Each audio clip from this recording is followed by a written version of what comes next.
Inquest report. പുതിയ കൊല്ലം മോശമല്ല. Theft case 16, ഭവനഭേദനം 3, കൊല 1. ഉമ്മത്തുംകായ അരച്ചിരുന്ന തമിഴെത്തി ചത്തില്ലല്ലോ. അപ്പൊ ആത്മഹത്യ ഒന്നുമേ നിർത്താം. ക്ലോസ് ചെയ്യാൻ ഫയല്.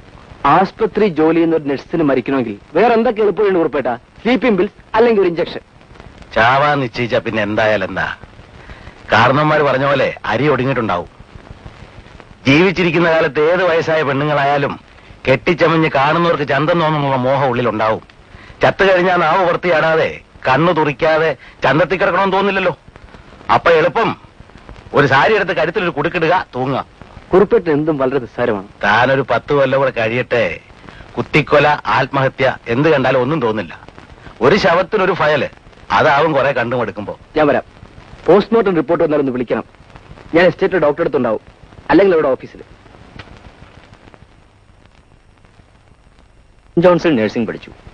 Native place Mayannur. ഇത് ഫസ്റ്റ് അപ്പോയിന്റ്മെന്റ് ആണ്. നഴ്സ് ആയതുകൊണ്ട് ഈ സ്ത്രീക്ക് വല്ല മരുന്ന് കൊടുത്ത് കഴിക്കുന്നായിരുന്നല്ലോ ഈസി, അല്ലേ ഡോക്ടർ? നമ്മളോട് കൺസൾട്ട് ചെയ്തിട്ടല്ലോ. ആത്മഹത്യ ഒരു മൊമെന്റിലെ സഡൻ പ്രേരണയാണ് മിസ്റ്റർ രവി. സ്ലീപ്പിംഗ് പിൽസ് ആയിരുന്നു ലോജിക്കലായി നോക്കിയാൽ. ഹേയ്, മരണത്തിന്റെ ലോജിക് അങ്ങനെ നോക്കിയാൽ ഈ ഗുലുമായി പറ്റാതിരിക്കാൻ ഇവർക്ക് എന്തെല്ലാം എളുപ്പവഴിയുണ്ട്. പറ്റിയാൽ തന്നെ ഒരു DNC, ഇവിടെ 20 മിനിറ്റ്. കുറെ അഫയേഴ്സ് ഉണ്ടായിരുന്നു ഈ സ്ത്രീക്ക്. ഇവിടെ വർക്ക് ചെയ്യുമ്പോ ഡോക്ടർക്ക് സ്വല്പമൊക്കെ മനസ്സിലാവാതിരിക്കില്ലല്ലോ. ഞാൻ ആർമിയിൽ നിന്ന് റിട്ടയർ ചെയ്തിട്ട് 15 കൊല്ലമായി. മകളുടെ മകൾക്ക് കല്യാണം ആലോചിക്കേണ്ട സമയമായി. പക്ഷെ അതൊന്നും ഒരു തടസ്സമല്ല പലർക്കും. ഞാനായിട്ട് യാതൊരു അഫയറുമില്ല. കേട്ടുകേൾവിയിൽ പല വിവരങ്ങളും. മുമ്പത്തെ ഡോക്ടർ ചെറുപ്പമായിരുന്നു. ഭാര്യയും കുട്ടികളൊക്കെ ഉള്ള ആൾ തന്നെ. എന്തോ ഉണ്ടായിരുന്നു എന്ന് കേട്ടിട്ടുണ്ട്. പേര് എവിടെയാണെങ്കിൽ ഇപ്പോ? ഗൾഫില് എസ്റ്റേറ്റ് ചിലരായിട്ട്. ഇവിടെ ചുറ്റുവട്ടത്തെ അപവാദങ്ങളുടെ ഹോൾസെയിലും റീറ്റെയിലും ഒക്കെ ഉള്ള ഒരാളുണ്ട്. ഞാൻ അയാളെ കൂട്ടിത്തരാം. Compounder.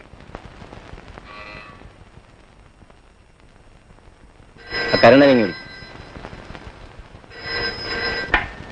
Hello, yes, doctor Varghese speaking. ഉണ്ട്. ഇൻസ്പെക്ടർക്ക് ഒരു ഫോൺ. യെസ്. ഓ ശരി സാർ, ശരി സാർ. പോസ്റ്റ്മോർട്ടം റിപ്പോർട്ടിൽ നേഴ്സ് പത്മ ഗർഭിണിയല്ല. അത്ഭുതം. ഇതാണ് കമ്പൗണ്ടർ. സംസാരിക്കും.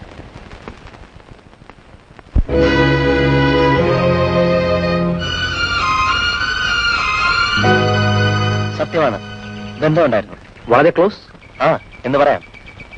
വിൽക്കാൻ വെച്ചതൊക്കെ വാങ്ങാൻ സൗകര്യമുള്ളവർ ശ്രമിച്ചു നോക്കല്ലേ മിസ്റ്റർ രവി? അങ്ങനത്തെ ക്ലോസ്.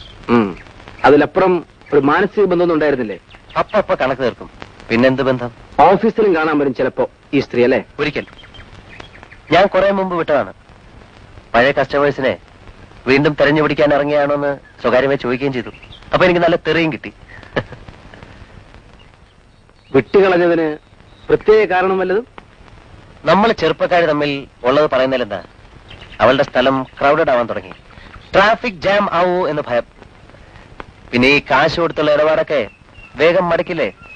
ഹോട്ടൽ ഷാപ്പാട് ഇടയ്ക്കൊക്കെ രസമാണ്, once in a way. Padma ഒരു സാധു പെണ്ണായിരുന്നു. കുറച്ച് ലക്ഷറി വേണം. എക്സ്ട്രാ മണിക്ക് വേണ്ടി കുറച്ചൊക്കെ ലൂസായതാണ്. ഒരു പക്ക പ്രോസ്റ്റിറ്റ്യൂട്ട് എന്നൊന്നും പറഞ്ഞുകൂടാ. പക്ഷെ ആത്മഹത്യ കേട്ടപ്പോൾ വിശ്വസിക്കാൻ കഴിഞ്ഞില്ല. വളരെ ശരി, എനിക്കും വിശ്വസിക്കാൻ കഴിയുന്നില്ല. ഞാൻ വിശ്വസിക്കുന്നുമില്ല. ആത്മഹത്യയല്ല, കൊലപാതകമാണെന്നാണ് എന്റെ അഭിപ്രായം.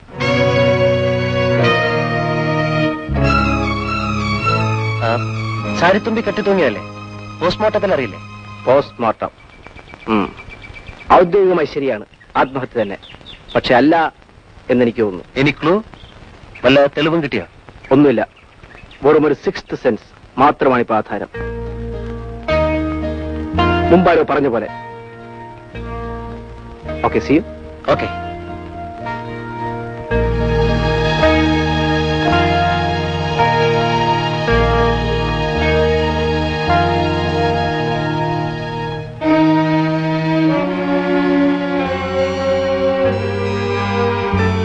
Sixth sense. അച്ഛൻ എന്താ ജോലി? എന്തെങ്കിലും പറയാനുണ്ടോ? ഭൂമിയിൽ സന്മനസ്സുള്ളവർക്ക് സമാധാനം. ഈശോ മിശിഹായ്ക്ക് സ്തുതിയായിരിക്കട്ടെ. ആമേൻ.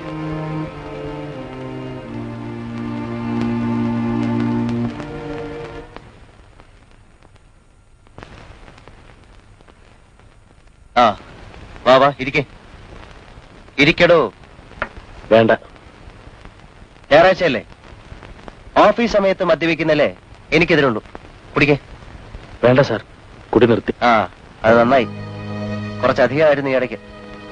കുടിച്ചാൽ ചെയ്ത തെറ്റിന്റെ കാര്യം മറക്കാൻ ഇത്തിരി നേരം വിചാരിച്ചപ്പോ കൂടുതലായി. നമ്മൾ മറന്നാലും ദൈവം മറക്കൂല്ലോ സാറേ.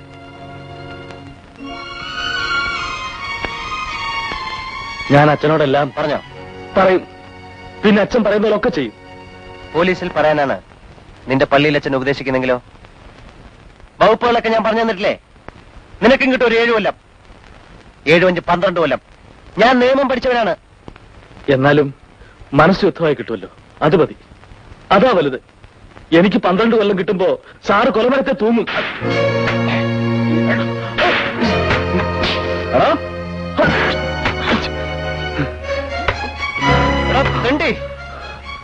നിനക്ക് സ്വർഗത്തിൽ ഇപ്പൊ തന്നെ സീറ്റ് റിസർവ് ചെയ്യണോ, അതോ പണിയെടുത്ത് ഇവിടെ കഴിയണോ?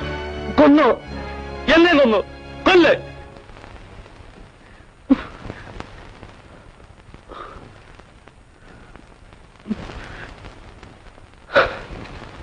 സോറി, നീ എന്നെ വല്ലാതെ അപ്സെറ്റാക്കി. ദൈവത്തിന്റെ മുമ്പിൽ ജോണി, നീ തെറ്റുകാരനല്ല. ഞാനാണ് നിങ്ങളെ പ്രേരിപ്പിച്ചത്. പാവപുണ്യങ്ങളെ പറ്റി ചിന്തിക്കേണ്ടത് ഞാനാണ്. 3 ആളുകളുടെ ജീവിതം തകരുമല്ലോ എന്നാലോചിച്ചു പോയ നിമിഷത്തിൽ ഞാൻ ബാക്കിയെല്ലാം മറന്നു. എനിക്കതിൽ ദുഃഖമില്ല എന്നാണോ നിന്റെ വിചാരം?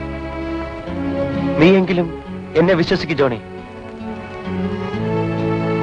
മാനേജറുടെ ഭാര്യ കടന്നു വന്നപ്പം ഞാൻ കരയായിരുന്നു ജോണി.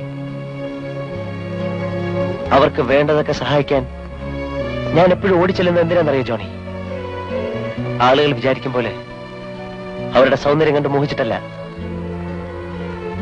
ഒരു പ്രായച്ചിത്തം, ഒരു തരത്തിൽ അവർക്ക് വേണ്ട സേവനം ചെയ്യുന്നത് തന്നെ ഒരു പ്രാർത്ഥനയാണ്. നീ നിർത്തിയത് നന്നായി ജോണി. ഞാനും കൂടി വളരെ കൂടുതലാവുന്നുണ്ട്. മനസ്സിലെ വിഷമം, പിന്നെ പത്മയുടെ കാര്യം. എല്ലാ ചെറുപ്പക്കാരും ചെയ്യുന്ന പോലെ ചില തമാശകളൊക്കെ ഉണ്ടായി. ആ പെണ്ണ് തൂങ്ങി മരിച്ചതിന് ഞാൻ എന്ത് ചെയ്യും?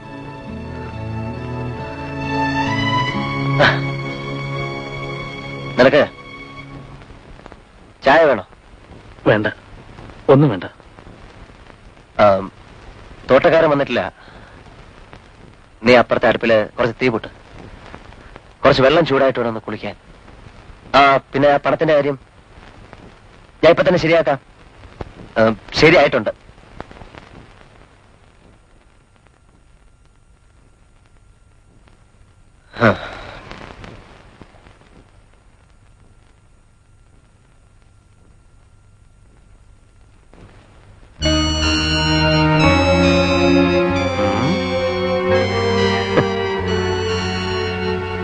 That is good.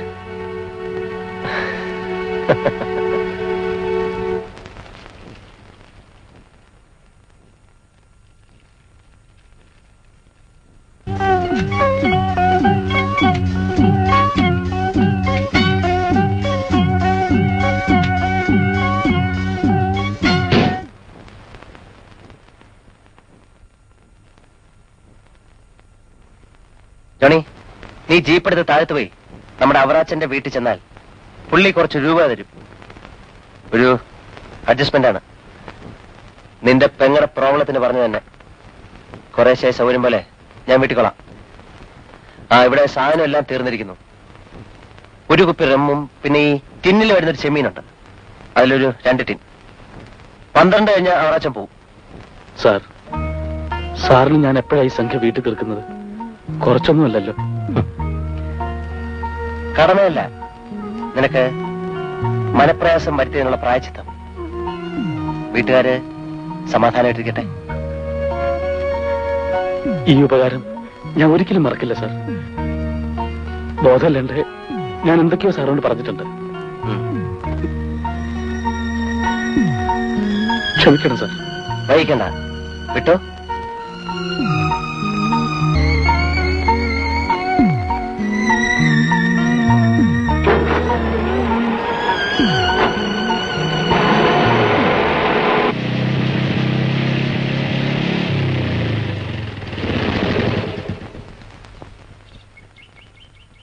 ജോണി വന്നില്ലേ? പള്ളിയിൽ നിന്ന് മാനേജർ അവിടെ പോയിട്ടേ വരൂന്ന് പറഞ്ഞു. കുഞ്ഞേട്ടൻ ഇന്നലെ നേരത്തെ വന്നു. ഇന്നലെ കുടിച്ചിട്ടൊന്നുമില്ല. എന്നും അവനിങ്ങനെ നല്ല ബുദ്ധി തോന്നണേന്നാ മോനെ എന്റെ പ്രാർത്ഥന. വരട്ടെ മച്ചി. ഇന്ന് മീൻ കിട്ടിയിട്ടുണ്ട്. കുഞ്ഞേട്ടന്റെ കൂടെ ഉണ്ണാൻ വരാൻ പറ.